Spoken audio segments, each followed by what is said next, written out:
Voltamos a apresentar Revista Justiça. E estamos de volta com Revista Justiça, terceira e última hora dessa sexta-feira, dia 26 de maio de 2023. E as nossas boas-vindas também a você que está nos acompanhando pelo YouTube da Rádio e da TV Justiça. Lá no YouTube da Rádio e TV Justiça você pode acompanhar essa entrevista que vamos fazer ao vivo com áudio e vídeo. Então dá uma clicada lá, Rádio Justiça ao vivo, e nos acompanhe. 10 horas e 2 minutos. Revista Justiça. Debate. Ontem celebramos o Dia Nacional da Adoção, que tem o objetivo de mobilizar uma grande rede para falar do tema, contar experiências e incentivar esse ato que pode mudar a vida de tantas famílias. Nesse debate de hoje, vamos trazer então a perspectiva de diferentes profissionais especializados nesse processo, com o objetivo de desmistificar e oferecer também informações valiosas sobre a adoção. No entanto, apesar dos benefícios significativos que a adoção pode trazer tanto para a criança quanto para os pais adotivos, muitos mitos e também estereótipos ainda envolvem esse assunto. Durante a nossa conversa, então, vamos explorar os passos legais da adoção, os critérios avaliados durante o processo, os impactos emocionais nas crianças adotadas e suas famílias, bem como o papel fundamental desempenhado por esses profissionais no processo de adoção. Se você já se considerou apto para adotar uma criança, é um pai ou uma mãe adotiva em potencial, ou simplesmente está interessado em aprender mais sobre esse assunto, essa entrevista então é para você. E nós vamos tratar desses assuntos com os nossos convidados. Começo apresentando o advogado especialista em direito de família, professor e palestrante, Flávio Grutti. Seja bem-vindo, doutor Flávio. Bom dia. Bom dia, Sérgio Duarte. Mais uma vez, uma satisfação enorme estar aqui com vocês. Também apresento a assistente social do Serviço de Acolhimento Familiar do DF, Leidiane Costa. Seja bem-vinda, Leidiane. Bom dia. Obrigada. Bom dia, Sérgio. Bom dia aos ouvintes. Também está conosco a psicóloga e coordenadora do Aconchego, Maria da Penha Oliveira. Seja bem-vinda, doutora Maria. Muito obrigada. Bom dia a todos. Que a gente possa ter uma manhã proveitosa. Com certeza, e contando também com a presença da psicóloga, clínica e jurídica, especialista na infância e juventude, perita e atua na Defensoria Pública do Distrito Federal, doutora Ana Maria Mendes Brandão. Seja bem-vinda, bom dia. Muito obrigada, agradeço o convite de estar aqui. Bom dia a todos, bom dia a quem está ouvindo, bom dia à mesa, essa mesa tão especializada, né? Exatamente. Muito obrigada por fazer parte desse momento. É uma mesa multidisciplinar, né, doutor Flávio Grutti? Vamos tratar desse assunto então e conto muito com o senhor para ajudar os nossos ouvintes também nas questões jurídicas, já que temos aqui muitos pretendentes habilitados pelo Sistema Nacional de Adoção e Acolhimento, que é o SNA, e ainda buscam um perfil de crianças de até 6 anos de idade. Tem esta faixa etária sempre procurada, né? Mas, no entanto, até segundo os dados do próprio SNA, temos mais de 4.300 crianças disponíveis para adoção e 2.900 têm entre 8 e 17 anos. Doutor Flávio, vamos falar então sobre essa importância, né, aqui no Brasil. Quais os principais passos legais envolvidos nesse processo da adoção e quem pode adotar aqui no país? Boa pergunta, Sérgio. A adoção no Brasil ela é muito ampla. Pode adotar qualquer pessoa acima de 18 anos, homem, mulher, casais, homens solteiros, mulheres solteiras, homossexuais, heterossexuais. A lei não faz distinção. Tem que se ter 18 anos para adotar. Ainda há de se ter uma diferença de 16 anos entre o adotante e o adotando. E se o adotando já tiver completado 12 anos, lembrando que 12 anos é a idade legal pelo Estatuto da Criança e do Adolescente, na qual já é considerado um adolescente juridicamente, ele tem que ser ouvido, ele tem que consentir. Outro ponto importante é que o adotado ele pode acrescer o sobrenome da família adotante, inclusive pode ser alterado até o prenome. Isso é um dado muito importante. Há de se ter a concordância dos pais biológicos, salvo se eles forem desconhecidos ou se conhecidos estiverem destituídos do poder familiar. O poder familiar, antigamente, era chamado de pátrio poder. Então, essas são as regras principais de quem pode adotar no Brasil. E qual é a importância de celebrarmos esta data, trazer essa desmistificação Começo perguntando isso para a doutora Ana Maria. Eu acho importante para a conscientização do que é esse processo de adoção. Eu acho que uma pessoa, para entrar para esse processo, ela tem que ter o conhecimento, tem que ter o desejo, entendendo que a adoção não é pontual. Ele é um processo que ele cresce dia a dia. Então, essa data, eu acho que é uma data para conscientização dos direitos e dos deveres, não só dessa família, mas dessas crianças. Como se processa esse momento da adoção? Quais são os direitos dessas crianças também para que elas... E como ocorre esse processo para que elas vão para a adoção também? Porque a gente sabe que nem toda criança que está dentro de uma instituição acolhedora, ela irá para a adoção. Então, eu acho que essa data é importante para conhecimento, divulgar a importância, o respeito e o dever de quem realmente, de fato, quer adotar uma criança. E para a senhora, doutora Maria da Penha, qual a importância dessa data, este momento? A gente fala muito das datas, né? Que precisamos ter uma data para trazer alguma coisa de assuntos que precisariam ser recorrentes, né? Uhum.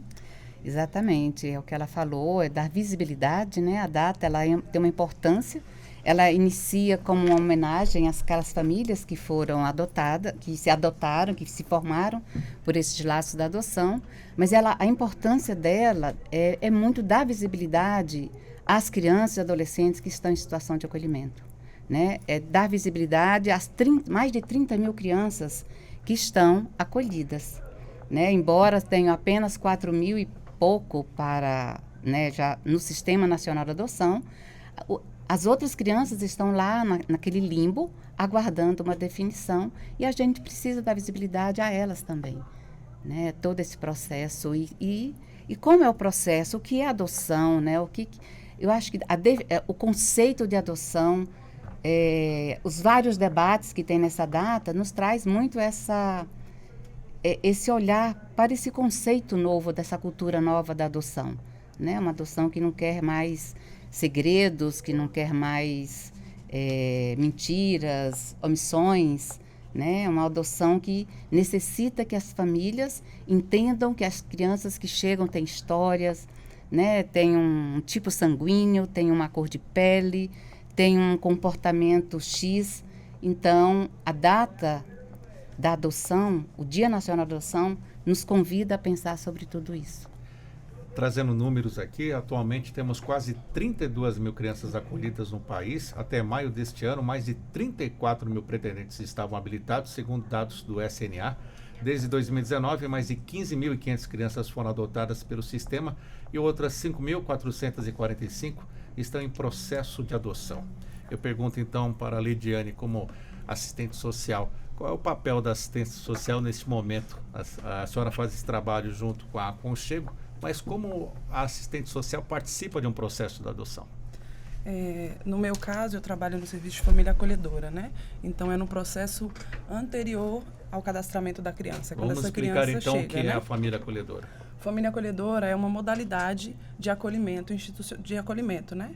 Existe o institucional e o família acolhedora, no caso, é uma das modalidades. Hoje nós estamos no DF há 5 anos atuando com o serviço de acolhimento familiar e ele constitui numa família da sociedade civil que abre as portas para receber essa criança que está passando por um problema na sua família. Teve algum dos seus direitos violados e por determinação judicial ela teve que ser afastada temporariamente da sua família. Então, ao invés dela ir para um abrigo, uma instituição de acolhimento, ela vai para uma família acolhedora, que faz um curso, uma capacitação e recebe essa criança neste período. Então, essa criança vai morar com esta família até que seja determinado pelo juiz se ela ou retorna para a sua família de origem ou vai ser cadastrada para adoção, né? Então, enquanto essa criança está nesse período de acolhimento, existe uma equipe técnica que trabalha junto com essa criança, junto com a família acolhedora, mas também junto com a família de origem dessa criança, trabalhando e tentando por todas as vias que a princípio essa criança retorne para a sua família de origem. Existem casos que não são possíveis e é esgotada todas essas possibilidades. Aí sim é sugerido que essa criança seja cadastrada para adoção. Então o assistente social ele tem um papel fundamental anterior a isso, né, que é esse processo de estudar essa história da criança, de acompanhar esta família para saber se existe mesmo possibilidade dessa criança retornar ou não. É esgotar as vias, né? A adoção é quando se esgota toda a possibilidade de que essa criança retorne para a sua família de origem. A lei diz assim que é prioridade que essa criança permaneça no seio da sua família. Então, quando não há esta possibilidade e essa equipe psicossocial faz esse estudo e entende, não é possível essa família, esse núcleo familiar ou a família extensa não tem condições, não existe possibilidades no momento de cuidar dessa criança, então ela pode, a gente sugere, né, ao juiz que ela seja cadastrada para a adoção. Então, é um trabalho também que é feito nesse processo, mas quando as crianças estão no acolhimento e elas vão ser cadastradas, essa equipe também faz um acompanhamento com ela, né, até a apresentação dessa nova família. E a assistente social, ela faz uma avaliação que social, econômica, o que ela faz? No geral, porque a gente trabalha numa equipe multidisciplinar, né? Então é psicossocial, eu trabalho sempre com uma psicóloga, então é esse olhar diverso, esse olhar profissional e cuidadoso para essa realidade. Eu não vou olhar somente a situação financeira daquela família, né? Porque mas feita essa avaliação. É feita uma avaliação, mas isso não pode determinar o estudo, porque eu não posso retirar ou dizer que a criança não pode estar junto da sua família por uma questão que muitas vezes é alheia ao desejo dessa família, né? Às vezes é uma questão de uma política pública de Estado que não está alcançando aquela família, né? Que não está tendo. Então, o serviço social, junto com toda essa equipe, né? E o psicólogo, ele trabalha para garantir a esta família que ela tem acesso também a esses direitos, essa família de origem, né?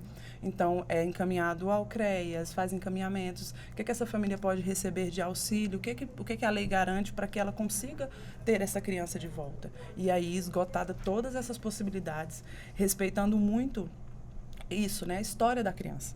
Eu não posso, a criança chegou para o acolhimento e no primeiro momento falar, não, essa família não tem condições, vai para a adoção. Então, é um estudo que é feito muito cauteloso para que depois essa criança possa ser cadastrada.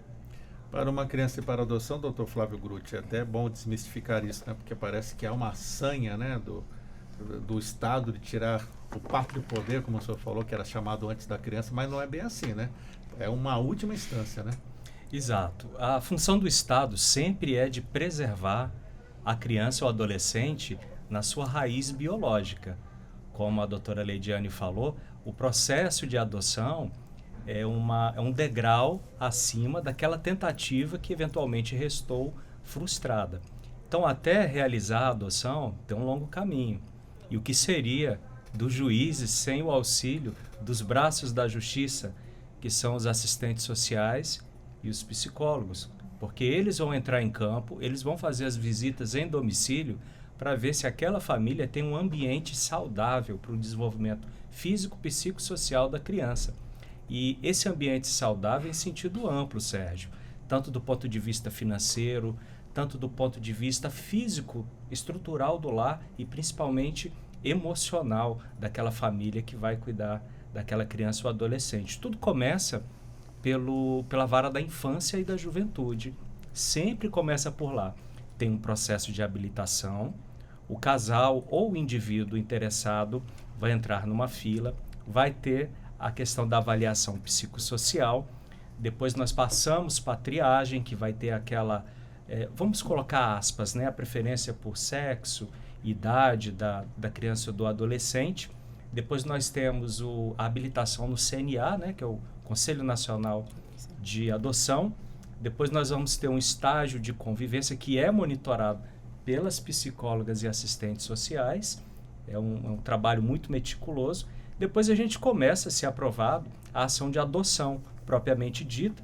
E o adotando passa a morar com a família, ainda sob o olhar atento das equipes de fiscalização do judiciário. Ao final, se aprovado, Sérgio, nós temos a sentença de adoção. E uma vez transitado em julgado, o adotante e o adotado já vão ser considerados pais e filhos para todos os fins de obrigações e direitos. E finalizando, esse processo de adoção, segundo a lei, ele tem que ser concluído em no máximo 120 dias, prorrogáveis por mais 120 dias, com despacho motivado do juiz. E esse prazo é respeitado? Pergunto já para a doutora Ana Maria Mendes. Então, vamos lá. Veja bem. Não, Veja bem. eu até pergunto isso, até complementando essa minha pergunta, porque qual o papel, então, da Defensoria Pública nesse processo? Isso acaba até atrasando um pouco? Como é esse papel do psicólogo dentro de um processo de adoção? Tá, então, vamos lá. O que ocorre? O processo de adoção, ele, em alguns estados, como o Rio de Janeiro, é um processo administrativo, onde não há necessidade de um advogado, não há necessidade da Defensoria Pública. Então, o que eles fazem? Eles preenchem, nós temos o Estatuto da Criança e Adolescente, ele nos fornece orientações quanto a uma ficha em relação aos dados pessoais daquele casal e o perfil dessa criança. Então, exemplo, Rio de Janeiro, eles preenchem essa ficha e entregam no cartório da Vara da Infância. Em alguns estados, como Brasília, São Paulo e outros estados, a Defensoria Pública assume esse papel de dar entrada no processo. Né? Não é uma obrigatoriedade de ter esse advogado, mas aqui o DF. Então, eu vou falar da minha experiência em termos do DF. Então, eles entram pela Defensoria Pública. Nós temos um projeto da Defensoria Pública de acolhimento desses casais. É um acolhimento que em torno de 2 horas, 2 horas e meia, onde a gente fala exatamente sobre todo o processo jurídico, além de algumas questões de cuidados depois, como essa criança deverá ser recebida. Então, a nossa porta de entrada é essa orientação, não é o curso preparatório para habilitados, é realmente um acolhimento onde nós entendemos que eles precisavam entender um pouquinho o que eles iam passar, né? E aí é feito junto o psicossocial, nosso do Núcleo da Infância e Juventude, junto com a parte jurídica que vai peticionar esse desejo de ser habilitado. Então, a gente protocola tudo no mesmo dia. Nós chamamos que o dia da adoção é a segunda-feira e, às vezes, a quinta, quando nós temos muitos pretendentes. Então, mas segunda, nós estamos sempre lá, a tarde toda, só para adoção. Então, no mesmo dia, eles já são atendidos em grupo. Então, o papel da Defensoria é justamente isso, é a porta de entrada, onde a gente vai acolher e abrir um pouco essa visão do que é a adoção. Muitos chegam lá com muita ideia de que quantas crianças que estão precisando do meu apoio, eu estou aqui de coração aberto. Pois é. Mas nós precisamos é que ele esteja preparado, entendendo que ele tem que se preparar para ser pai dessa criança e que essa criança também está sendo preparada para ser filha dele. E que não é uma família, não é uma criança para ela, e sim ela para uma criança. Né? Então, a gente precisa entender esses direitos. Então, a Defensoria Pública começa esse pontapé inicial com eles, tentando esclarecer um pouquinho isso. E aí, o nosso jurídico acompanha esse processo. Então, o trâmite jurídico é muito pequenininho, né? Sai da Defensoria, protocolo, gabinete do juiz, Ministério Público, a Promotoria da Infância, onde todo mundo vai tomando ciência de que há alguém com esse desejo. Quando ele retorna para a Vara da Infância, aí ele vai, então, para o Cefam, que é a equipe técnica do juiz, que vai fazer todo esse estudo, tem habilitação. E a Defensoria Pública, eu sempre brinco muito com eles, que a gente fica no pano de fundo. Nós estamos ali para dar o apoio. Então, durante todo esse processo, a Defensoria Pública está, dando a mão. Vamos embora, vamos seguir em frente. Então, e os nossos, nossa parte jurídica, os meninos, desde de estagiário até os nossos defensores, todo mundo, realmente, a gente faz uma equipe forte para que a gente possa dar esse caminhar, acompanhar esse caminhar. Então, a Defensoria Pública entra nisso, porque até mesmo porque na adoção não há necessidade, acho que você pode falar um pouquinho melhor, não há necessidade de audiências, né? Ele vai muito pelas equipes técnicas, esses estudos. Então, assim, eu falo muito para eles, olha, não pense que vocês vão ter acesso ao juiz.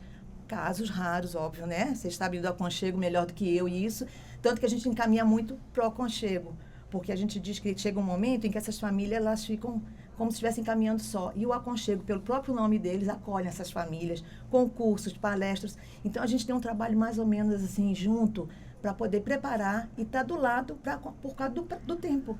E já aconteceu desses casais que chegam animados, aí depois de todo esse apoio que vocês dão, vocês mesmos, o próprio órgão, a senhora como psicóloga, fala, peraí, esse casal não está bem preparado. Acontece muito isso? Acontece no acolhimento, a gente já percebe.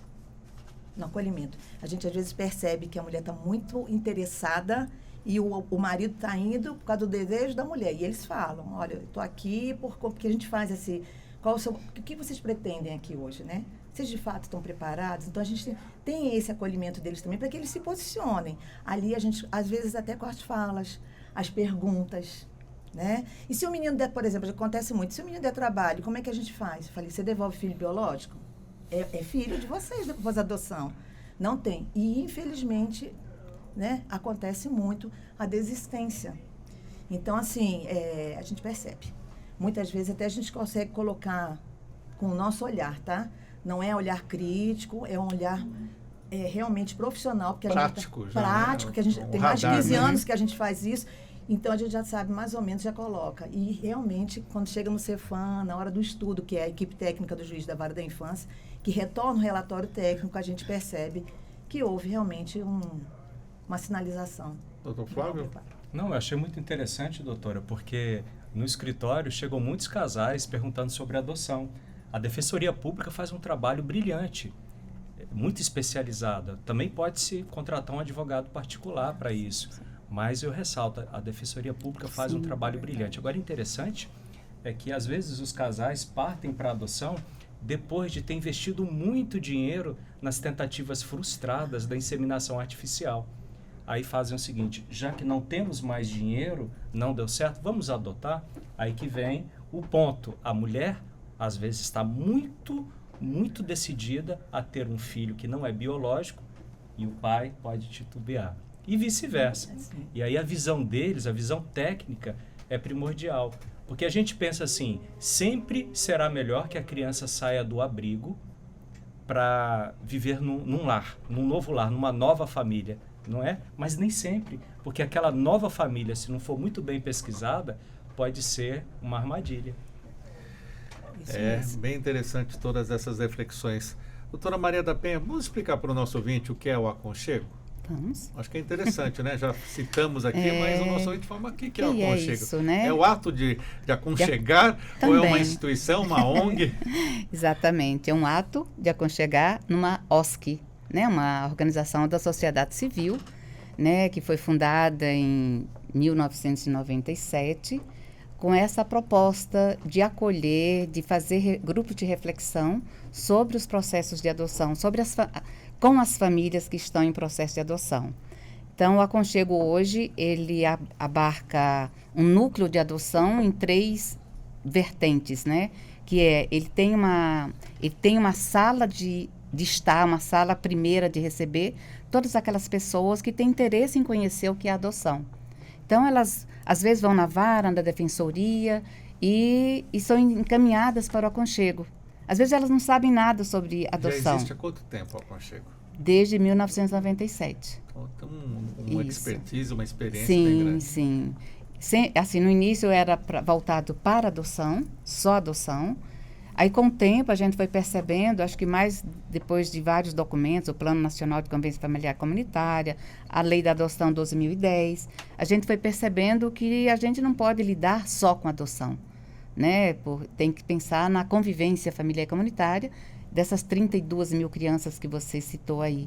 Então, ele ampliou o seu olhar. Então, hoje a gente tem, além dos projetos de adoção, a gente também tem os projetos que trabalham com a convivência, que são aquelas crianças que não encontraram famílias por adoção e crianças que também não podem voltar para suas famílias de origem, né? Então, estão acolhidas e a gente tem alguns programas de inserção na sociedade dessas crianças e adolescentes. Do ponto de vista da adoção, que é o tema, então ele tem esses três lugares de acolhimento. O primeiro, que é a sala de entrada, que você vai e pergunta e conhece, são palestras, são depoimentos, e a pessoa vai compreendendo o que é adoção. Então, tem trabalhamos os temas da motivação, da criança idealizada, da origem da criança, das questões legais. O segundo ponto é o segundo grupo. Então, essas famílias foram à defensoria, foram à vara da infância, se inscreveram estão inscritas no SNA, ou seja, elas estão habilitadas. O aconchego tem uma sala para receber os habilitados.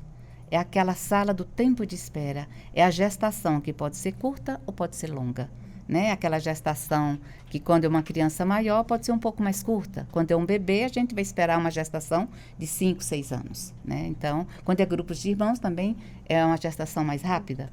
Então, esse é o grupo de habilitados. Ok, está habilitado, frequenta o grupo, trabalha a sua ansiedade, às vezes modifica o seu perfil e encontra uma criança, encontra um filho, né, ou uma filha, e começa a convivência, passa por todo o processo, o estágio de convivência, e aí ela é encaminhada para um grupo que se chama pós-adoção. É um grupo para as famílias que estão no processo com seu filho, que estão no processo de adaptação. Pode estar ainda no estágio de convivência ou pode já estar com o processo de adoção concluído. O que essas famílias fazem? Conversam sobre adaptação. Né? São vários temas, várias dificuldades, né? Da criança, da família. Né? É um lugar onde a gente trabalha muito para que não aconteça o pior, que é a desistência da adoção. Né? Então, o que acontece muito pouco quando as famílias estão nesse lugar. Né? Quando elas se ocupam desse conhecimento, que é que a gente fala, a adoção hoje não é mais só brilhar os olhos quando eu vejo uma criança. A adoção hoje, ela é conhecimento, sabe? É afeto e é lei. Então, não dá para você separar essas coisas. Então, as famílias que frequentam pós-adoção, são raríssimos casos houve desistência, porque há uma rede de apoio. Tudo depende também da idade da criança adotada? Muito. Depende, assim, os casos mais difíceis de adaptação, é óbvio que são as crianças maiores, né? Crianças que já vêm com além da sua própria história, vem com outros comportamentos, com traumas, com sofrimentos, com desconfianças, né? Com desconfianças porque a família dela não conseguiu tratá-la com o respeito devido. Como que uma outra chega assim e diz que vai amá-la, né? Então, tudo isso faz parte. Crianças que já passaram por vários processos, saíram da sua família de origem, foi para a casa de um tio, foi para um abrigo, chegou nesse abrigo, foi para um outro. Dentro desse acolhimento, teve uma cuidadora, a cuidadora foi embora, teve uma outra cuidadora. Ou seja, é uma criança que com 7 anos, ela já conheceu mais gente do que os senhores. E ela não sabe o nome de nenhum. Todos são tios e tias, né? Então, é mais difícil, sim, um processo com crianças maiores, mas dá certo. Se houver realmente o desejo de ser pai e mãe. Pois não. A Penha falando sobre isso, e aí você perguntou lá no início o porquê da importância de se falar sobre a adoção, né? De ter espaço como esse, não só nessa data, mas é importante fomentar grupos sobre a adoção em todo o país, né? Uhum. Para que as pessoas entendam e conheçam a importância. Tem muitos ainda, e desmistificar algumas coisas, né? Tem gente que acha que a adoção é amor à primeira vista, é caridade, que você vai ver aquela criança e os olhos vão brilhar e vai ter uma conexão perfeita, né? Uhum. E a adoção é uma via de parentalidade. Ela precisa ter investimento, né? Conhecimento. A pessoa precisa investir tempo nisso. Não só os adultos dessa relação, mas também com as crianças, né? Que é respeitar essa história, como a Penha falou. Essa criança, ela não é uma folha em branco. Ela traz consigo uma história. E aí, como é que eu faço isso, né? De aceitar, de entender que ela traz. A Penha falou, e é importante porque uma criança de 7 anos que muitas vezes passou por vários abandonos. E quando ela chega na casa dessa nova família, ela vai testar. Será que você vai me abandonar também? Então, parece tudo perfeito e às vezes caem nesse conto. E às vezes as crianças se colocam nessa postura de serem a criança perfeita para permanecer ali, mas isso não se sustenta, né, Penha? Não. Isso, com o tempo, a criança vai se sentindo mais à vontade e ela vai testar também essa família para saber se vai me abandonar também, como todos passaram pela minha vida. Então, esses grupos que tratam sobre a adoção e o pós-adoção, sobretudo, é fundamental, porque traz essa segurança de que eu estou com essa dificuldade, você também. E tem um apoio, né? No aconchego, esses grupos são sempre orientados por psicólogas, né? Então, tem todo esse apoio que eles podem dar a essas equipes. Então, é fundamental fomentar isso em todas as datas, né? Doutor Flávio, pois não. Desculpa. Não, por favor. Só completando só o que elas falaram, a gente fala muito para esses pais que estão entrando, a questão da importância de legitimar o sentimento dessas crianças. E a partir do momento que eu legitimo aquela criança começa a entender, ele está me aceitando. Né? Então, eu converso muito assim, a criança chega, eu estou com saudade da minha outra mamãe. Eu também já senti saudade. É ruim, né? Saudade? Vamos dar um abraço. Você não está tirando, você não pode falar sobre a sua outra família. Mas entender que eu também tenho saudade de alguém, de algum momento. Então, eu acho que as famílias, quando se preparam também para receber esta criança, que não é uma folha em branco, como foi colocado, muito bem colocado, e legitimar esse sentimento, essa história, a gente consegue também que a adoção ela caminhe de mãos dadas, né? Sim. Então, eu acho importante também a legitimação dessa história, desse sentimento, dessa criança ou adolescente. Exatamente. E legitimar a história da criança passa necessariamente por legitimar o meu desejo de ser pai e mãe por adoção. Perfeito. Enquanto eu não tiver apropriada desse meu desejo, de que eu quero, né, esse filho que vem por essa via da adoção, né, e que eu aceito o filho que eu recebo, né, eu não consigo passar a verdade de aceitar a história dele. Por isso os grupos de preparação são importantes, porque tem reflexão, sabe? A pessoa é um processo de autoconhecimento. Para você chegar na paternidade ou maternidade por adoção, você precisa se conhecer, você precisa estar pronto para acolher essa história e legitimar isso que você falou. Eu aceito, sabe? O que você está trazendo é uma verdade, mas ela tem que ser verdade para o pai e para a mãe. Sérgio, Doutor Flávio Grutti, eu tenho uma dúvida, eu queria aproveitar Vamos lá. as especialistas aqui. É importante que o filho adotado saiba que é adotado? Se for importante, qual seria o momento adequado? Existe uma data, né, uma idade adequada? Quem se habilita? Estou trabalhando naquela hipótese na qual a criança não conheceu a filiação biológica. Ela não sabe da realidade dela. Isso é uma dúvida minha e de muitas pessoas. Extremamente necessário. Eu preciso saber da minha história, eu preciso saber quem sou eu. O autoconhecimento, quem sou eu, passa necessariamente de onde eu vim.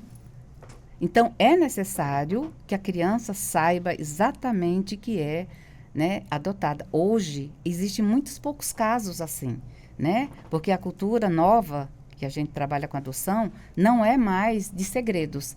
Então, quando começa as crianças maiores, elas já sabem, Sim. né? Aos bebês, né? Que a gente vai pensar em bebês, crianças de até 2 anos, que as pessoas acham que tem poucos registros, mas não tem, ela não tem registro verbal, ela não sabe falar sobre aquilo, mas ela tem uns registros cunhados nas suas células, no seu corpo, de que tem algo estranho dentro dela. Características físicas, Sim. cor de pele. Exatamente. E aí essa criança, como que a gente orienta as famílias? Que elas, desde sempre, coloquem a adoção circular na nossa casa. A palavra tem que circular, tem que ter livros, tem que ter fotografias, tem que ter situações que o tema seja falado dentro dessa família. Há um dia que a criança vai querer saber, mas como toda criança pergunta para os pais, como eu nasci? É nesse dia dessa pergunta que talvez a criança comece a se aprontar para receber a indicação de que ela é filha de uma outra família. Né? Então, não tem um dia, não é um ritual, não é marcado, mas é no dia a dia, na convivência, né, que isso acontece. Ok. Acontece que uma criança está com 11 anos e ainda não sabe. E foi para terapia e porque escutou que a funcionária da sua casa estava falando para outra pessoa que ela é adotada. Esse é o perigo, esse é o risco. Ela sabe por outra pessoa. E aí, até aquela data, ela foi alimentando o conteúdo de que não pertence àquela família. Porque, de fato, não pertence. Em todo lugar que tem segredo, não há pertencimento. Então, é mais difícil, mas é claro que um bom especialista vai ajudar essa família a lidar com essa, né, com essa verdade que aparece, né, mas é muito traumático. Doutora Ana Maria, o que a senhora pode acrescentar nesta questão? Quando falar, o que falar, qual a idade, o que a senhora indica dentro da sua experiência? Então, acompanho o pensamento da Penha. Nesse projeto que nós temos, esse acolhimento que nós temos na Defensoria, nós sempre orientamos. Desde a hora do banho de um bebê, olha, eu esperei muito você é meu filho que chegou pela adoção. Porque eu sempre falo com eles, olha, o filho chega para uma família por parto normal, cesárea ou pela adoção. Naquele momento da adoção, ele nasceu naquele momento para aquela família. Então, a história é ali. Agora, você veio de uma outra família. Então, é sempre. O bebê, o bebê, como a Penha muito bem colocou, os meninos mais velhos, diferente de algumas crianças que estão dentro de casa, que com 5 anos elas são bem infantilizadas, 5 anos dentro de uma instituição acolhedora, eles têm uma experiência de vida que nós, enquanto adultos, às vezes não temos, né? Então, é desde sempre. Sempre. Nós temos muitos casos na Defensoria Pública, porque a lei diz, o senhor pode falar melhor, que aos 18 anos eles têm direito a buscar a origem, sim. Aos 16 eu acho que é acompanhado dos pais. Acompanhado de assistência jurídica e de psicólogo. Então, ele pode solicitar também ter acesso a esse processo. E o que acontece na Defensoria Pública hoje? Nós estamos em andamento com 3 casos de pessoas mais velhas, 30, 32 anos, que após o falecimento dos pais, ou após entenderem, agora eu sou casado, sou independente, eu posso buscar minha origem, e às vezes o processo não tem todos esses dados. Então, assim, a pessoa ficou a vida inteira tentando buscar a origem dela e dentro do processo não consta. Então, é uma frustração. Então, a gente trabalha também com essa... Então, nós estamos com 3 adultos trabalhando sobre essa questão da origem.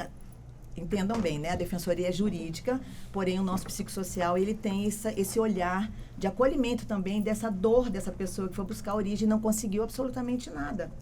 Então, por isso a importância, porque quando ele vai buscar, ele vai entender, ok, eu não tenho todos os dados da minha origem, mas eu tenho alguém que me ama muito, que me acompanha a vida toda. Nós temos dois funcionários nossos dentro da Defensoria Pública que são adotados e que trabalham com a gente nesse grupo, colocando a experiência deles. Então, assim, é desde sempre e essas famílias têm, eu acho que a responsabilidade da honestidade, foi como a Penha muito bem colocou, a verdade traz pertencimento. Leitiane? A doutora falou sobre os adultos depois, né, que Sim. procuram saber da sua história. E aí eu penso na responsabilidade desses técnicos que estão ali desde o início, lá quando essa criança chega para o acolhimento, né? Que é o meu papel também, que é respeitar a história dessa criança, estudar, conhecer a fundo, saber os motivos e deixar isso registrado. Então, as crianças, quando chegam no acolhimento, para nós, a equipe técnica tem que fazer um estudo disso. Então, a gente vai atrás dessa genitora, desse genitor, saber da história. Existe um avô, uma avó, uma tia, alguém que deseja... isso tudo fica registrado. Hoje, no Família Acolhedora, as crianças que chegam, as famílias costumam fazer um álbum de história de vida dessas crianças, para que esse tempo em acolhimento não seja um tempo vazio. Ele é um tempo de construção, de vínculos, de afeto. É um tempo em que a criança ela está sob o olhar da justiça, né? sob a guarda do Estado. Então, em família acolhedora, mas ela passa por tudo isso, né? Começa a alimentação, o dentezinho que nasceu, o primeiro dente que cai, o corte de cabelo. Então, as famílias acolhedoras dentro desse serviço e nas instituições também existem algumas que fazem esse álbum de história, que conta essa história desde o dia que a criança chegou, com fotos, né? Algumas famílias fazem bem ilustrados e contam a história. Você chegou tal dia, você era assim, você pesava tanto. Um álbum como as mães fazem, né? Dessas crianças, contando essa história. Então, nesses álbuns e até no registro que a gente faz como técnica, né? Através do estudo, que é o plano individual de atendimento de cada criança, que é enviado à vara da infância e fica lá na pasta dessa criança, vem dizendo tudo que foi feito por essa equipe técnica, né? Todo o investimento que foi feito, se conversou com alguém da família. Ontem mesmo eu estava lendo de um caso nosso e a avó estava abrindo mão da guarda da criança. E ela escreveu uma carta emocionante para essa criança.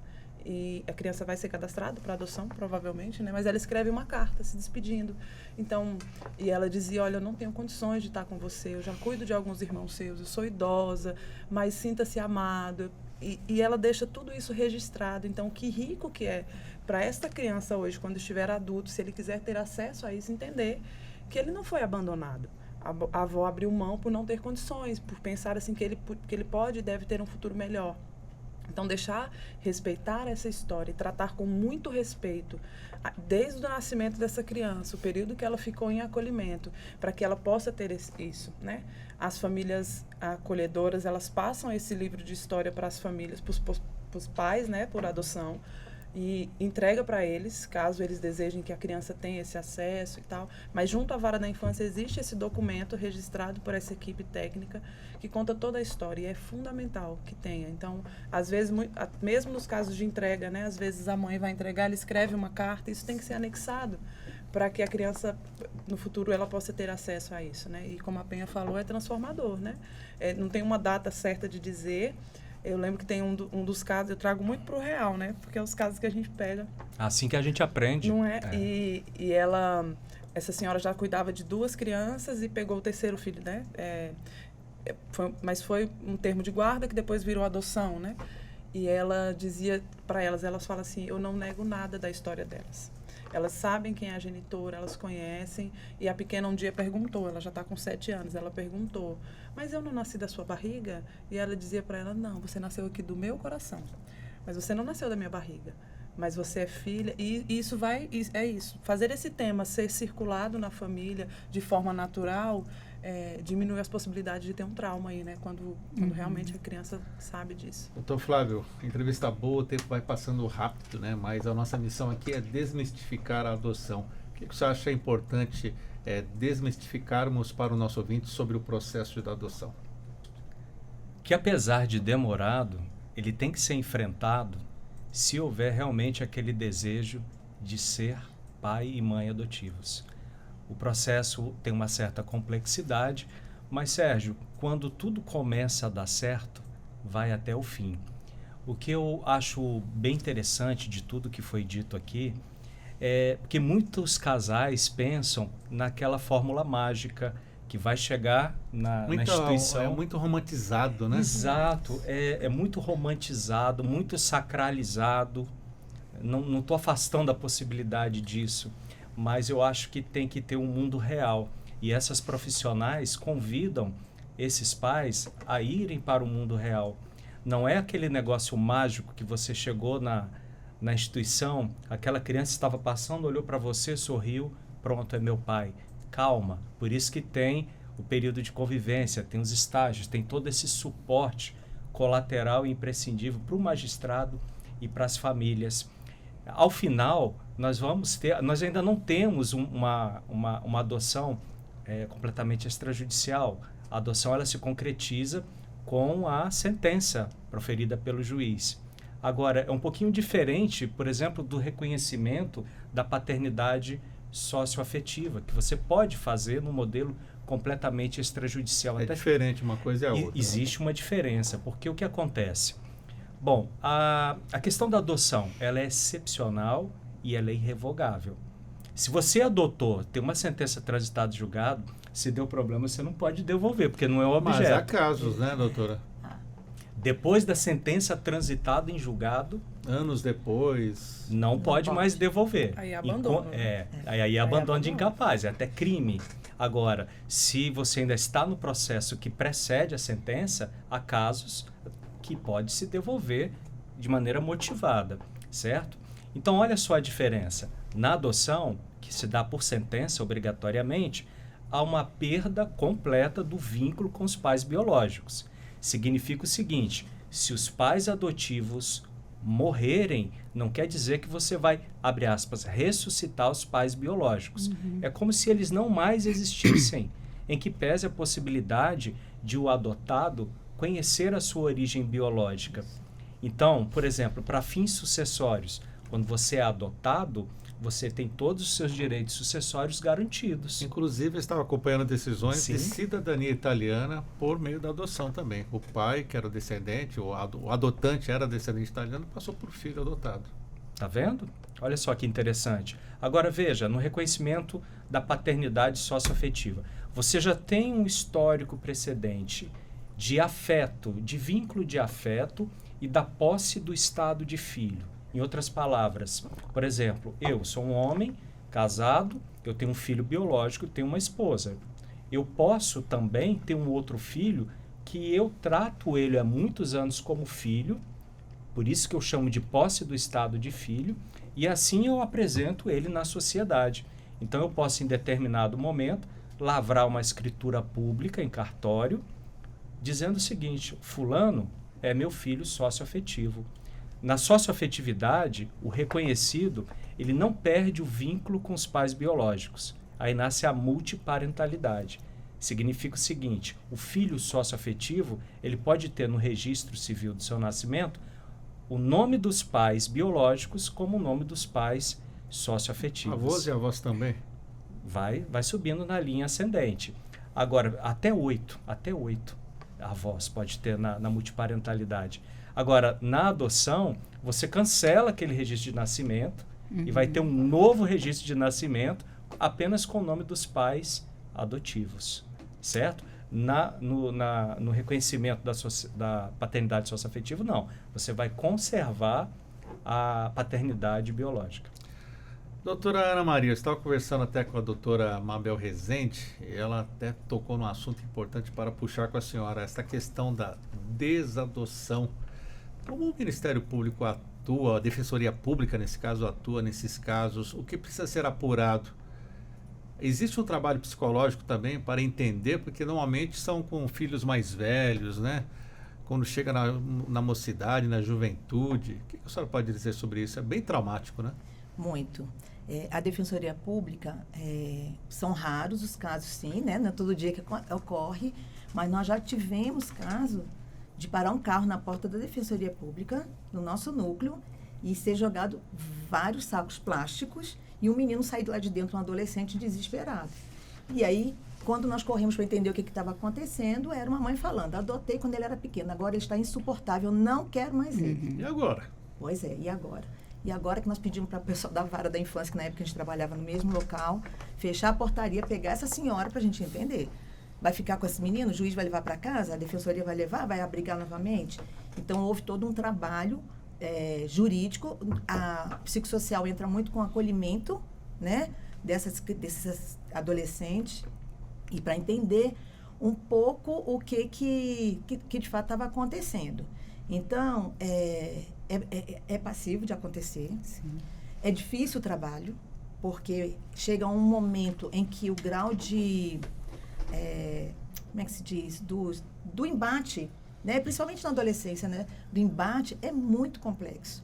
E aí você vai também te falar, não, você volta, e é já um menino que já está sendo espancado novamente, que os seus direitos estão sendo violados. Então, a gente fica no fio da navalha, assim, tentando entender. Então, a gente tem que trabalhar caso a caso, entender caso a caso o que de fato está acontecendo. Então, não é fácil esse trabalho quando, como bem disse o doutor, não há dentro da lei essa possibilidade de devolver, desistir. Né? Essa desistência pode acontecer antes que essa adoção seja concluída. Inclusive, já vi processos em que o abandonado recebe até uma indenização. Indenização, isso. O nosso juiz da vara da infância aqui, por vários momentos, viu que a situação era grave, que colocaria em risco esse adolescente, essa criança voltar para essa família, porque essa família não assumiu esse filho. Então, ele, sim, aí dava uma indenização até o tempo que ele ficasse. Às vezes, as crianças, que já aconteceu com criança também, gente. Inclusive, durante a pandemia, nós tivemos 2 casos de devolução. De criança? Sim, sim. E aí, o que ocorre? Só que, assim, a pandemia, ela trouxe também essa questão uma criança recém-adotada, que está dentro de casa, que está sendo adaptada, que está chorando, que tem um pai e uma mãe que não sabe o que está acontecendo com o mundo, o que vai acontecer com eles. Então, assim, a gente foi por esse caminho, vamos dizer assim, né? Porém, não é legal, né? Não é legal. E aí, então, essa criança, até esses 2 casos, sim, pagaram uma indenização, mas em seguida, como eram muito pequenos, em seguida foram adotados e é suspenso. Então, aí eu não sei como é que é o processo, gente. Eu não vou nessa área, não, porque não é a minha seara. Mas houve todo um processo e essa criança foi entregue a uma nova família, né, que acolheu. Então, é um trabalho difícil, onde a gente tem que trabalhar com essa criança, com esse adolescente e com essa família. A gente tem que entender que dinâmica é essa. É bem complicado. Bastante. Mas vamos falar agora um pouco sobre a família acolhedora. Qual é a importância dessa família acolhedora? Como capacitar famílias para serem acolhedoras? Começo com a Lidiane? Então, família acolhedora, como eu falei, né, é um serviço de acolhimento em que as crianças vão para uma família da sociedade civil. E essa família... Temporariamente, né? Temporariamente. É o período previsto em lei até 18 meses, o tempo máximo, né? Existem casos que ultrapassam um pouco, porque cada caso tem sua peculiaridade. Até que essa equipe faça esse estudo e aí, dentro disso, enquanto o processo está acontecendo, o processo judicial, e essa equipe psicossocial está trabalhando com essa família, tentando buscar ali se essa criança retorna ou não, nesse período, a criança fica dentro dessa família. Ela vai morar com essa família da sociedade civil. Independente de idade. Independente de idade. nós estamos há 5 anos no DF, né, atuando. No primeiro momento, a gente fez um recorte de faixa etária, que era de 0 a 6 anos. E agora, com um novo termo assinado, nós tínhamos 20 vagas, né, dentro de todo o acolhimento. Seriam 20 para a família acolhedora, e agora estendemos isso para 65, ou seja, mais 45 vagas. Então, e também aumentamos a faixa etária. Então, hoje, o Serviço de Acolhimento Familiar no DF, ele atende de 0 a 18 anos, o que é um desafio, né? Já é um desafio você conseguir famílias que recebam crianças que vão ficar na sua casa, vão morar, vão conviver com você, com a sua família, e que depois vão ter que, ou retornar para a sua família, ou são cadastradas para adoção. Então, essa família, ela cuida temporariamente dessa criança. E o Serviço de Acolhimento Familiar, ele é uma modalidade, mas ele é prioritário sobre o acolhimento institucional, né? Na lei diz, se existe uma criança que vá para o acolhimento, é preferível que ela vá para uma família acolhedora do que para uma instituição. Por que disso? Porque numa família acolhedora, ela tem um olhar individualizado. Ela sai desse cuidado coletivo que tem dentro das instituições, que por melhor que sejam e tentem fazer o seu trabalho, ainda assim não conseguem ter esse olhar individualizado para a necessidade daquela criança. A gente diz que no acolhimento institucional são muitas crianças para poucos adultos, né? E no acolhimento familiar são muitos adultos para uma criança. Então, esse olhar cuidadoso que é o que a gente tem no nosso dia a dia com os filhos, né? Se adoeceu, a gente sabe dos mínimos detalhes. Então, essa família fica com essa criança temporariamente. Essas famílias, elas não podem estar na fila para adoção. E se elas se apaixonarem pela criança? Mas a gente fala, doutor, a gente fala que é necessário. A gente fala que é necessário. Às vezes as famílias falam assim, mas eu vou me apegar, eu vou me afeiçoar a essa criança, e como é que eu devolvo? A gente fala, olha, se você não se apegar, se você não se apaixonar por essa criança, o negócio não está dando bom, não está certo. É necessário. A gente fala que tem o rigor da lei, porque é uma medida protetiva, porque é um serviço, é temporário, mas tem que ter afeto. Tem que ter esse cuidado, né? Então, as famílias vão sim se apegar, vão sofrer quando elas vão embora. E aí que entra a psicóloga para trabalhar essa toda família, a equipe doutora. que trabalha. Como é feito esse trabalho? Também, Difícil, né? Sérgio? Como se preparar? Como preparar uma família para ser classificada como acolhedora? O que a psicóloga analisa? Então, essa questão do apego é extremamente importante, né? Porque a gente não consegue desapegar se não tiver apego. Por exemplo, todos nós temos filhos. Os filhos só podem sair de casa porque a gente se apegou e tem confiança de que ele pode seguir.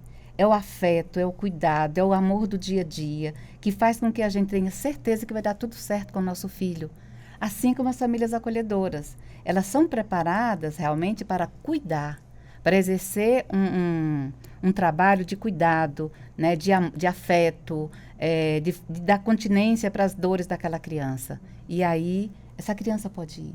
Então, essa família precisa ser preparada para deixar ir. Vá, sabe? E para o nosso ouvinte que ficou interessado em ser uma família acolhedora, como ela se capacita para isso? Conte para o nosso ouvinte, então. Quem que pode contar? Lidiane? Isso. Então, existem alguns critérios para se tornar uma família acolhedora. Ser maior de 18 anos, residir no DF há mais de 2 anos. Uma pessoa, né? Só? Não, né? Pode ser? Pode. A gente aceita todas as configurações familiares, né? Então, existem famílias monoparentais, existe aquela família que tem vários filhos, existem casais homoafetivos, né? Então, todas as configurações, elas são aceitas. O que é necessário, então, é que seja maior de 18, que resida no DF, que não tenha antecedentes criminais, que não tenham questões de saúde que impossibilite o cuidado dessa criança, né? E que não esteja no cadastro, na fila para adoção. Isso é fundamental. As famílias acolhedoras, elas têm a consciência de que esse serviço ele é temporário. O adotar é para a vida inteira. Eu quero filiar, é meu, né? É criar essa parentalidade. O ser família acolhedora é temporário.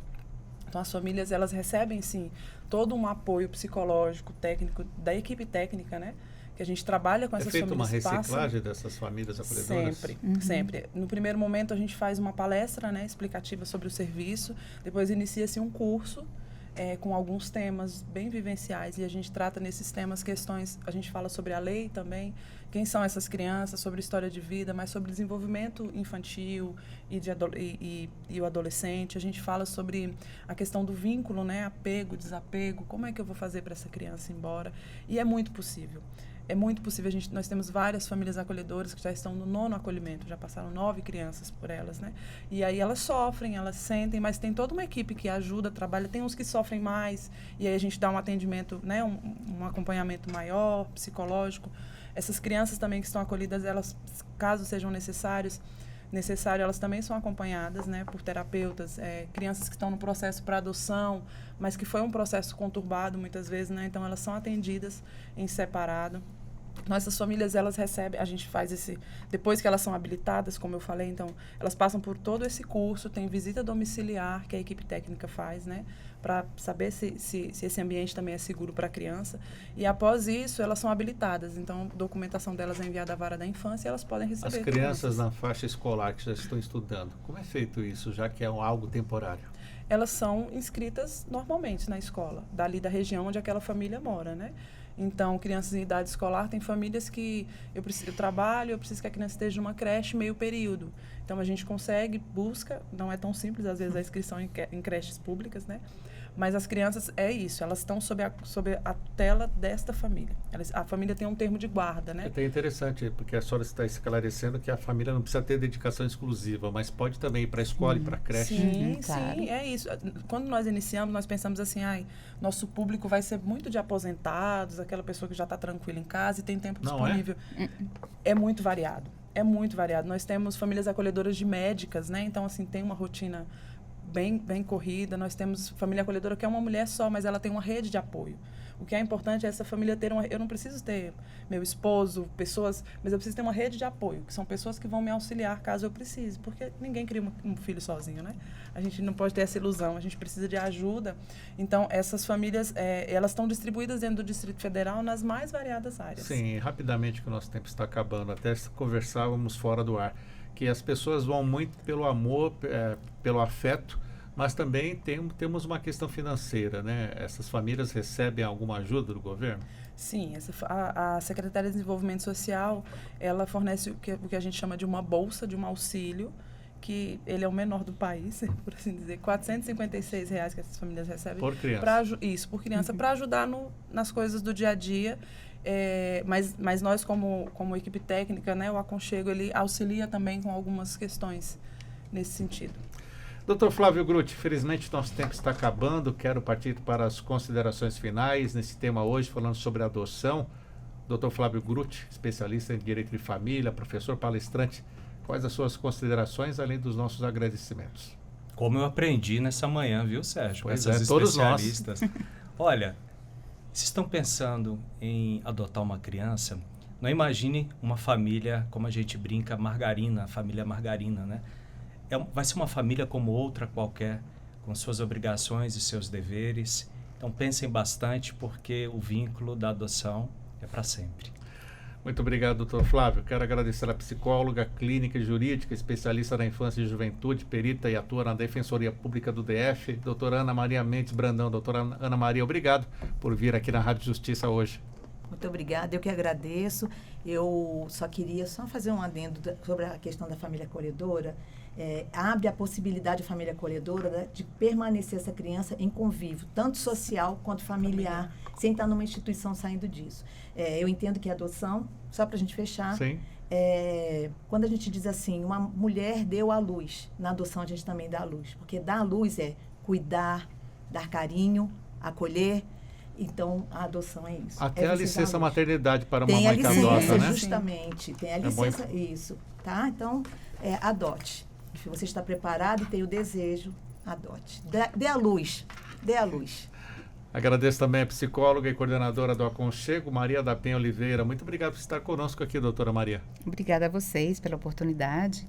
E só complementando um pouco sobre, já que o programa é desmistificar a adoção, tem um ponto importante, né, que é sobre a origem da criança, sobre o sangue.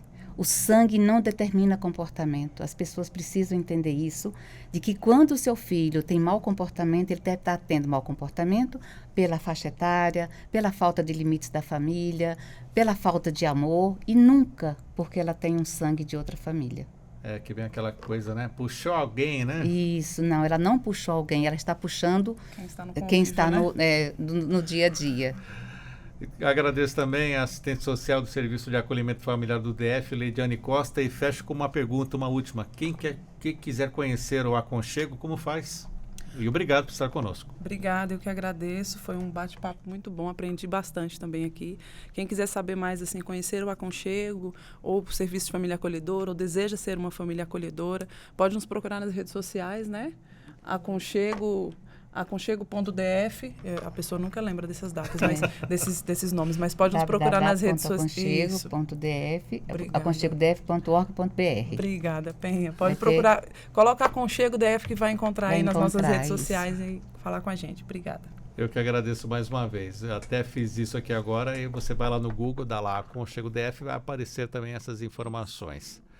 Muito obrigado para você também que nos acompanhou aqui pelo YouTube da Rádio Justiça, a transmissão desse debate sobre a adoção.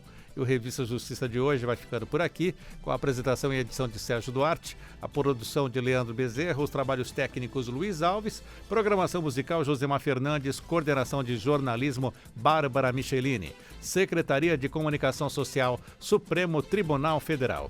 Está chegando aí Felipe Seabra com mais um Capital do Rock, hoje com Morrissey e a banda inglesa Smiths. Um ótimo fim de semana e até segunda-feira.